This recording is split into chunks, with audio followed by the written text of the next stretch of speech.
கரூர் ஸ்ரீ மாரியம்மன் கோவிலில் வைகாசி பெருவிழா இன்று கோலாகலமாக துவங்கியது. இவ்விழா ஜூன் 29ஆம் தேதி வரை 19 நாட்கள் நடக்கிறது. 3 கொப்புகள் கொண்ட வேப்பமரம் பரம்பரை மூப்பன்களால் வெட்டி எடுக்கப்பட்டு பாலாமாள்புரம் விநாயகர் கோயிலுக்கு கொண்டு வந்தனர். கம்பத்திற்கு வேப்பிலை சுற்றி தண்ணீர், பால் ஊற்றி மஞ்சள், குங்குமம் இட்டு வழிபட்டனர். கம்பத்திற்கு முன்பாக இளைஞர்கள், இளம்பெண்கள் உற்சாக நடனமாடினர்.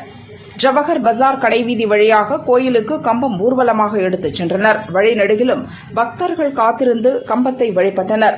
மாரியம்மன் கோவில் பரம்பரை அறங்காவலரிடம் கம்பம் ஒப்படைக்கப்பட்டு தீபாராதனை காட்டப்பட்டது. பக்தர்கள் நீண்ட வரிசையில் காத்திருந்து கம்பத்தை தரிசித்தனர்.